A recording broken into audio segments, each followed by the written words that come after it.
The autumn air in lower Manhattan carries the smell of coal smoke and wet stone. It is October 1907, and the city does not yet know that within 3 weeks, its entire financial system will teeter on the edge of collapse, saved not by the government of the United States, but by the will of a single aging man with a cigar permanently fixed between his teeth. The United States, in this year, is the largest economy on Earth without a central bank. There is no Federal Reserve. There is no institution whose job it is to step in when banks fail. No lender of last resort. No mechanism to inject liquidity into a system seizing up.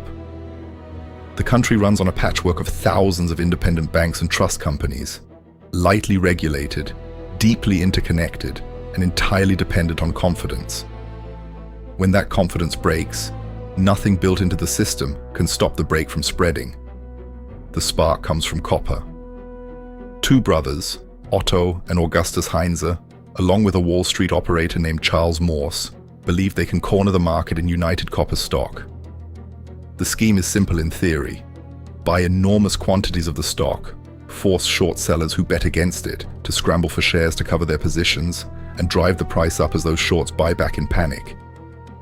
It has worked before for other men, in other markets. This time it fails, catastrophically. The mechanics of the scheme depend on a single assumption, that short sellers, men who have bet against United Copper by borrowing shares and selling them, expecting the price to fall, hold far fewer actual shares than the total amount sold short. If that is true, cornering the available supply forces those short sellers into a desperate scramble, bidding the price ever higher as they try to buy back stock they do not own in order to close their positions. Otto Heinze believes he has done the arithmetic correctly. He has not. The short interest in United Copper is far smaller than he calculated, and when he and his brother attempt to spring the trap, there is no wave of panicked buying to drive the price upward. The stock simply collapses under its own artificial weight, falling from $60 to $10 within a matter of days. The cornering attempt collapses within days. United Copper stock, which had been pushed artificially high, crashes. The Heinze brothers are ruined. But the damage does not stop with them. Otto Heinze's brokerage firm, Gross & Kleberg, fails within hours of the collapse, unable to meet its obligations to the exchange. And critically, the Heinze family has deep banking connections. Augustus Heinze himself serves as president of the Mercantile National Bank, and the family sits on the boards of several other New York banks and trust companies, most dangerously the Knickerbocker Trust Company, one of the largest trust companies in the city, with deposits exceeding $60 million. Depositors do not understand the mechanics of a copper corner. They understand only one thing. Men connected to a failed scheme are connected to their bank, and once that thought takes hold, it spreads faster than any newspaper can print a correction. Trust companies in 1907 occupy a strange position in the financial system. They are not regulated like national banks, which must hold a fixed percentage of deposits in reserve and submit to federal examination. Trusts operate under state charters, often looser and less consistently enforced, and they hold smaller cash reserves relative to deposits because the law does not require otherwise. They have grown explosively in the preceding decade, their assets nearly tripling in 15 years, competing with traditional banks by offering higher returns, taking greater risks in real estate and securities lending, holding thinner cushions against the possibility that depositors might all want their money back on the same afternoon.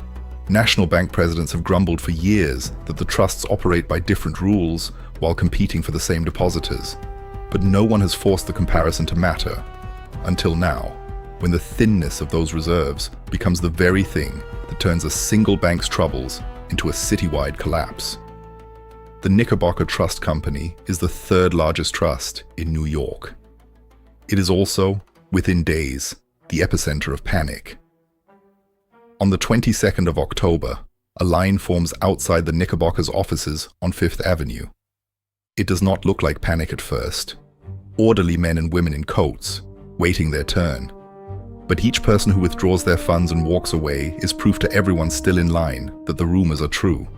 And the line grows longer and the tellers grow slower, and by early afternoon, the Knickerbocker Trust has paid out over $8 million and can pay no more.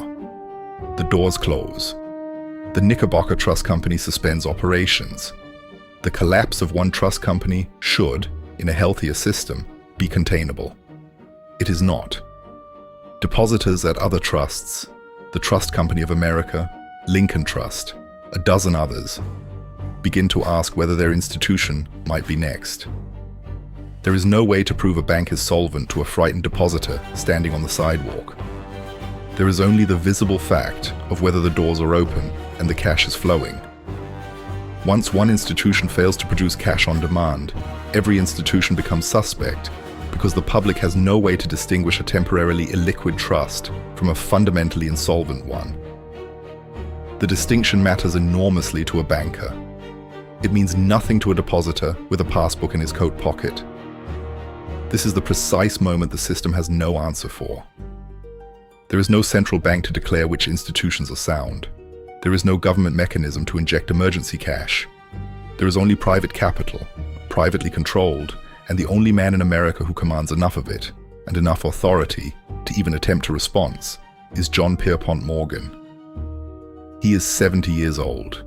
He has spent 4 decades building the most powerful private banking operation in the country, financing railroads that span the continent, consolidating steel companies into United States Steel, reorganizing failed enterprises into profitable ones through a process so thorough it has earned its own name.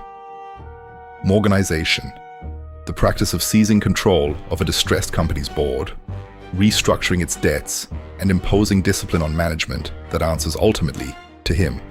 He is in Richmond, Virginia, attending an Episcopal Church convention, a setting that suits his self-image as a man of both commerce and moral authority when the panic breaks.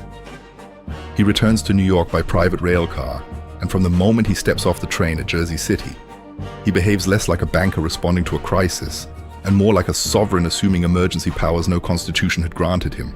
Reporters who follow him from the station describe a man moving with unhurried certainty, as though the chaos-consuming Wall Street was simply another distressed railroad awaiting reorganization.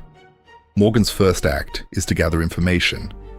He summons the heads of the major trust companies and national banks to his private library on Madison Avenue, a building constructed like a Renaissance palace, its shelves filled with manuscripts and rare books that Morgan has spent a fortune acquiring. It is here, among illuminated medieval texts and Gutenberg pages, that the fate of the American financial system will be decided over the following 2 weeks. Not in any government building, not in the Treasury, not in Congress. Morgan demands the books of the Trust Company of America. His own accountants spend a night combing through the ledgers to determine whether the trust is merely short of cash or genuinely insolvent. By morning, Morgan concludes the institution is fundamentally sound, illiquid, not bankrupt, and therefore worth saving.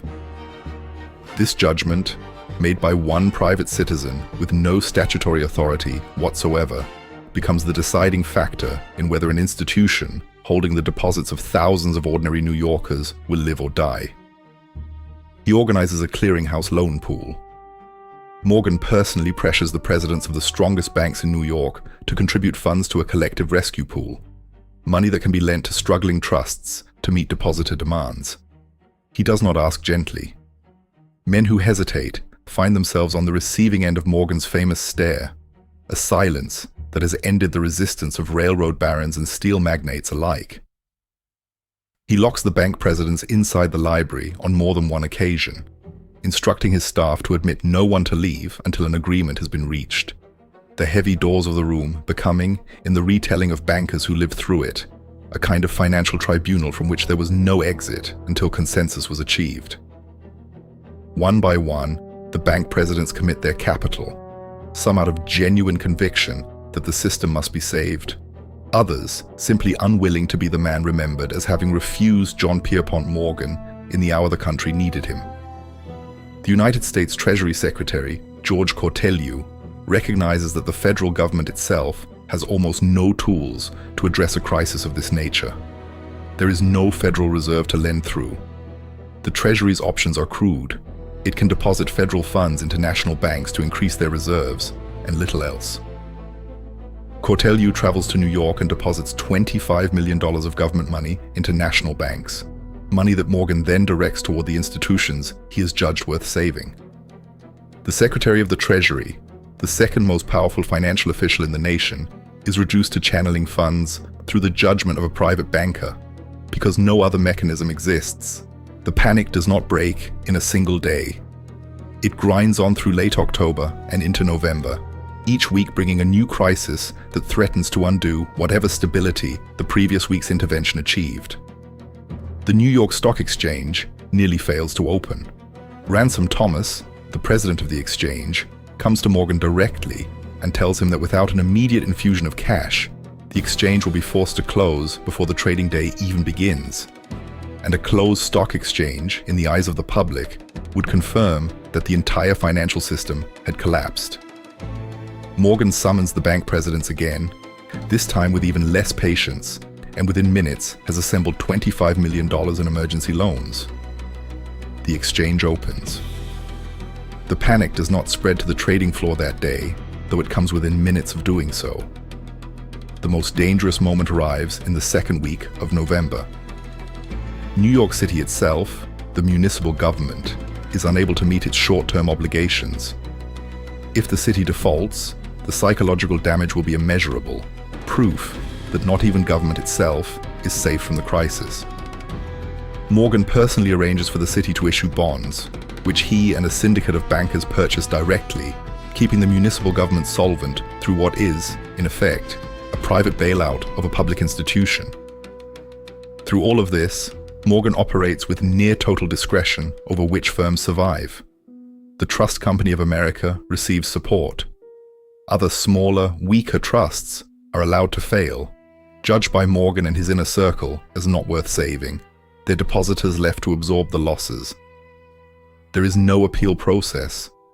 There is no oversight committee. The decision belongs to a small group of men inside a private library, weighing risk and reputation and personal relationships alongside the cold mathematics of solvency. The most theatrically consequential rescue of the panic involves the brokerage firm of Moore and Schley, which holds a massive loan collateralized by stock in the Tennessee Coal, Iron, and Railroad Company. If Moore and Schley fails, the resulting fire sale of its collateral could crash the stock market entirely. Morgan's solution is audacious. He arranges for United States Steel, the company he himself created through consolidation years earlier, to acquire Tennessee Coal and Iron outright, absorbing the troubled asset and removing the threat. But United States Steel already commands a dominant position in the American steel industry, and this acquisition will make that dominance even greater, raising immediate concerns about monopoly power. Morgan sends representatives to Washington to secure assurance from President Theodore Roosevelt that the federal government, an administration known for trust-busting and aggressive antitrust enforcement, will not challenge the acquisition on competition grounds. Roosevelt, weighing the risk of a full market collapse against the risk of one company growing larger, agrees not to object.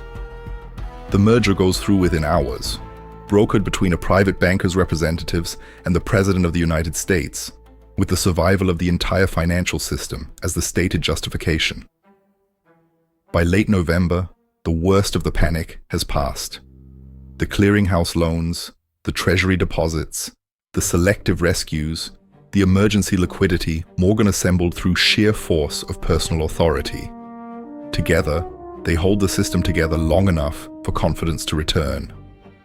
No central bank intervened because none existed. One man, operating through private negotiation, personal wealth, and the willingness of other bankers to follow his lead out of fear of what might happen if they did not, performed the function that in any later financial crisis would belong to a central banking authority. The human cost is not zero. Smaller trust companies fail. Businesses that depended on credit collapse when banks pull back lending across the board. A recession follows the panic, unemployment rises, and the damage ripples through the broader economy for over a year. The rescue saves the largest institutions and the overall structure of the financial system, but it does not save everyone, and the men who decide who is saved are accountable to no public process whatsoever. What troubles the country most once the immediate crisis passes, is not merely that a panic occurred. Panics had occurred before, in 1873, in 1893, in cycles throughout the 19th century. What troubles the country is the realization of exactly how the panic was stopped. The most powerful nation's financial system, an economy producing more industrial output than any other on Earth, had been saved not by any institution answerable to its citizens, but by the discretionary judgment of one elderly private banker working out of his personal library, deciding which firms lived and which died according to his own assessment, backed by his own fortune and the fortunes of men he could personally pressure into compliance. Senator Nelson Aldrich, a powerful figure in the Republican establishment, becomes convinced that the country cannot continue to depend on the goodwill and judgment of private bankers to manage its financial stability. If Morgan had been unwilling to act, or had died of age before the crisis, or had simply made different judgments about who deserved rescue, the outcome could have been catastrophic in an entirely different way. The country's economic survival had depended on one man being both willing and able to act as a one-person central bank, and there could be no guarantee such a man would be available the next time panic struck. Aldrich leads the formation of the National Monetary Commission in 1908, tasked with studying banking systems around the world and proposing reforms. The investigation stretches across several years, examining the central banking structures of Germany, France, and England, searching for a model that could provide the stability a private banker had improvised through personal authority, but institutionalized, regulated, answerable to public oversight, rather than private discretion. Commission staff crossed the Atlantic repeatedly, interviewing the directors of the Reichsbank and the Bank of England, cataloging how each system manages reserves, issues currency, and responds to the kind of liquidity crisis that had nearly destroyed the American economy in a matter of weeks. The findings returned to Washington as a sprawling, technical body of reports, useful as raw material, but offering no single blueprint that fits the particular political suspicions of American lawmakers who remain divided between fear of concentrated Wall Street power and fear of an overreaching federal government. The most secretive phase of this process occurs in November 1910, when Aldrich and a small group of bankers and economists, including representatives tied to Morgan's own banking house, to the Rockefeller financial interests, and to the National City Bank, travel by private railcar to Jekyll Island, off the coast of Georgia, ostensibly for a duck hunting trip. The men are instructed to use only first names during the journey, to avoid revealing their identities to railway staff who might recognize their surnames and alert the press to a secret gathering of the country's most powerful financiers. In reality, they spend days drafting the framework for what will eventually become the Federal Reserve System, working in near total secrecy, deliberately avoiding any public association between Wall Street bankers and the architecture of a future central bank, aware that the public's trust in private financiers had been badly damaged by the events of 1907, and that any hint of bankers writing their own oversight rules would doom the project in Congress before it began. The plan that emerges from Jekyll Island proposes a network of regional reserve banks, coordinated through a central board, capable of expanding and contracting the money supply, lending to member banks during crises, and acting as the lender of last resort that the country so visibly lacked during the Panic of 1907. The proposal faces years of political resistance, revision, and renegotiation as it moves through Congress, shaped by competing fears of excessive Wall Street control on one side and excessive government control on the other. In December 1913, President Woodrow Wilson signs the Federal Reserve Act into law. The Federal Reserve System is established, with 12 regional reserve banks and a central board in Washington, explicitly designed to ensure that no future financial panic would require the personal intervention of a private citizen wielding emergency powers no law had given him. The very crisis that proved one man could hold the entire financial system together with sheer force of will becomes the justification for building an institution that would ensure no single man would ever need to again. John Pierpont Morgan dies in March 1913, 9 months before the Federal Reserve Act becomes law. He does not live to see the institution his actions in 1907 made politically possible. The system he held together through personal authority and private fortune becomes, within a decade of his death, the foundation of a public institution designed specifically to replace men like him. The panic of 1907 leaves behind a quieter, more permanent lesson, embedded in the structure of the modern financial system. That confidence is the only currency a banking system truly trades in, and that confidence cannot be allowed to depend on the character, health, or willingness of any single private individual, no matter how powerful, no matter how many railroads he has financed, no matter how large his library or how many bank presidents tremble under his stare. The Federal Reserve exists in its origin as an answer to a single uncomfortable question raised by the events of that autumn. What happens the next time if no man like Morgan is there to answer the telephone?